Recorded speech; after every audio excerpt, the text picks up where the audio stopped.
Right now, on a remote island in the Pacific Ocean, two superpowers are locked in a race that most people have never heard about. While America prepares to spend $400 million upgrading an airstrip on the tiny island of Yap, China just finished building a competing runway on a neighboring atoll in only 7 months. This isn't happening in some distant neutral territory. It's unfolding inside what's supposed to be America's exclusive defense zone, just 400 miles from Guam, the Pentagon's most critical Pacific military hub. The stakes are enormous, the engineering challenges are mind-blowing, and the outcome could reshape the balance of power across the entire Pacific region. Stick around to discover why these forgotten islands matter more than ever, and why China might already be winning a contest America didn't even know it was in. Yap sits roughly 850 miles southwest of Guam, a speck of green surrounded by endless blue ocean. For most of its modern history, this island was famous for one peculiar thing: massive stone discs called rhinestones, some weighing several tons, used as traditional currency. The 11,500 people living across Yap's scattered atolls have maintained their ancient customs while dealing with a challenging reality. Getting between islands often means enduring boat journeys that can take days, and the existing airport infrastructure has been barely adequate for basic commercial flights. That quiet existence shattered in 2024 when China arrived with construction crews, heavy machinery, and a plan to rehabilitate the long-abandoned airstrip on Woleai Atoll, located about 370 miles east of Yap's main island. The project moved at lightning speed. By December 2025, just 7 months after breaking ground, the Chinese had completed a fully functional 200-meter runway capable of handling medium-sized aircraft. On February 9, 2026, Chinese officials will hand over the keys to Micronesian President Wesley Simena in a ceremony that symbolizes far more than infrastructure development. Here's what makes this development absolutely shocking. Yap and Woleai are part of the Federated States of Micronesia, a nation bound to the United States through the Compact of Free Association. This agreement, renewed in 2023 for another 20 years, explicitly grants America full defense authority over these islands. The compact includes what military strategists call strategic denial rights, meaning the U.S. can theoretically veto any foreign military presence in these waters. Yet, China managed to secure approval for an airstrip project that American defense experts are now calling a critical security breach. Researcher Cleo Pascal spent 4 days aboard a Chinese-donated cargo ship traveling to Woleai during the construction phase. Her observation was chilling in its simplicity. The U.S. was nowhere to be seen. While Chinese engineers worked around the clock, American officials remained largely absent from the communities they're supposed to be defending. The Chinese didn't just build infrastructure. They attended local graduations, participated in cultural ceremonies, and embedded themselves into the social fabric of these island communities. The geography makes this competition even more intense. Both the Chinese runway on Woleai and the planned American upgrade on Yap set roughly 400 miles from Guam, home to Andersen Air Force Base and Naval Base Guam. These installations house critical bomber squadrons, submarine facilities, and thousands of American military personnel. Having a potentially hostile airstrip within such close range fundamentally changes the strategic equation. American defense analysts are asking uncomfortable questions. How did China secure this project despite the compact's restrictions? Why wasn't the U.S. offering similar infrastructure improvements years ago? Congressional testimony revealed that some officials believe heads must roll for allowing Chinese dual-use infrastructure to emerge inside America's defensive perimeter. The term dual use is military speak for facilities that look civilian, but can easily support military operations during a crisis. What happens next will reveal whether America can catch up in a race where China has already crossed the finish line on one track, while the U.S. is still lacing up its shoes on another. The current superpower competition over Yap isn't new. It's a rerun of a conflict that played out 8 decades ago with devastating consequences. During World War II, these same tiny islands became some of the most strategically valuable real estate on Earth. Japan understood that controlling the Pacific meant controlling the stepping stones between Asia and America, and they fortified islands like Yap, Ulithi, and Woleai with military installations and airstrips. The Japanese built the original Woleai airstrip, that China just rehabilitated. Imperial forces used it to project air power across the region, threatening Allied shipping routes and providing coverage for Japanese naval operations. American bombers eventually destroyed that runway during the island-hopping campaign that characterized the Pacific Theater. After securing Yap, the U.S. military transformed nearby Ulithi Lagoon into the largest naval base in the world. At its peak, Ulithi hosted over 600 American warships, including aircraft carriers, battleships, and support vessels. This floating city served as the staging ground for the final assault on Japan. When the war ended, American forces rehabilitated the Woleai airstrip for their own use, recognizing its strategic value. But as the decades passed and Cold War priorities shifted, these remote Pacific outposts fell into neglect. The runways cracked, the facilities deteriorated, and the strategic importance seemed to fade. Washington assumed the Compact of Free Association, established in 1986, would permanently secure American interests without requiring constant investment in infrastructure. That assumption proved catastrophically wrong. Military historians point out the eerie parallels between Japan's pre-war strategy and China's current approach. Both nations recognize that controlling these islands provides multiple advantages. First, they serve as unsinkable aircraft carriers, extending air power hundreds of miles beyond the mainland. Second, they create defensive depth, making it harder for adversaries to approach core territories. Third, they establish presence and influence in regions that might otherwise align with rivals. In a potential Taiwan conflict scenario, these islands would become immediately critical. American forces would need to move aircraft, ships, and supplies across thousands of miles of ocean. Every airfield capable of supporting refueling operations or emergency landings becomes a vital link in the logistics chain. Conversely, if China controls airstrips throughout the region, they can threaten American supply lines and complicate any military response. The Compact of Free Association was specifically designed to prevent this exact situation. The agreement emerged from the post-war realization that these islands could never again be allowed to host facilities that threaten American security. For nearly 4 decades, that arrangement worked. Micronesia received economic assistance, and America maintained exclusive defense rights. But the compact didn't require the U.S. to actually build anything or maintain a visible presence. China exploited that gap. The engineering specifications for the Yap Airport upgrade read like a fever dream of military excess, but every requirement serves a critical purpose. Yap International Airport currently operates a 829-meter runway, adequate for the commercial turboprops that occasionally bring tourists and supplies. That length works fine for civilian operations, but fails catastrophically when you need to land a C-17 Globemaster III cargo jet weighing 265,000 kilograms at maximum capacity. The C-17 stretches 53 meters from nose to tail, longer than 5 semi-trucks parked end-to-end. While the aircraft can technically land on shorter runways when lightly loaded, military operations demand the capability to operate at full weight. A fully loaded C-17 carries tanks, helicopters, ammunition, medical supplies, and personnel. Extending the runway at both ends requires massive excavation work, with engineers conducting what they call cut and fill operations to create perfectly level foundations capable of supporting the reinforced pavement.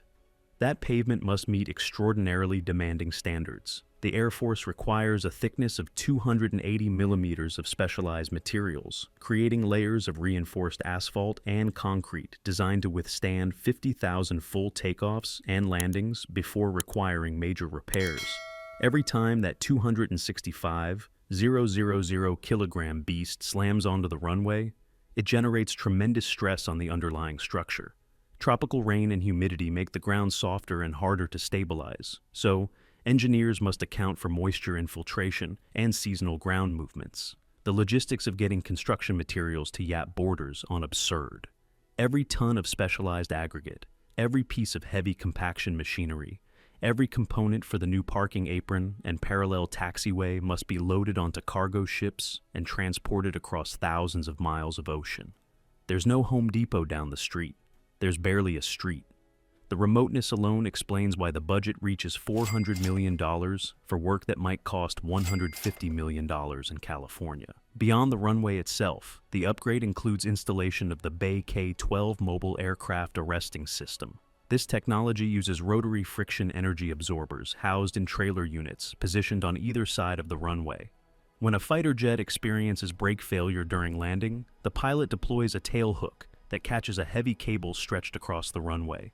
The cable feeds into the BAK-12 absorber, which converts the kinetic energy of a 20,000 kilogram jet traveling at high speed into heat, bringing the aircraft to a complete stop within seconds. This system confirms that YAP will handle not just cargo planes, but also tactical fighter assets. The new hydrant fueling systems can deliver aviation fuel at 4,000 liters per minute.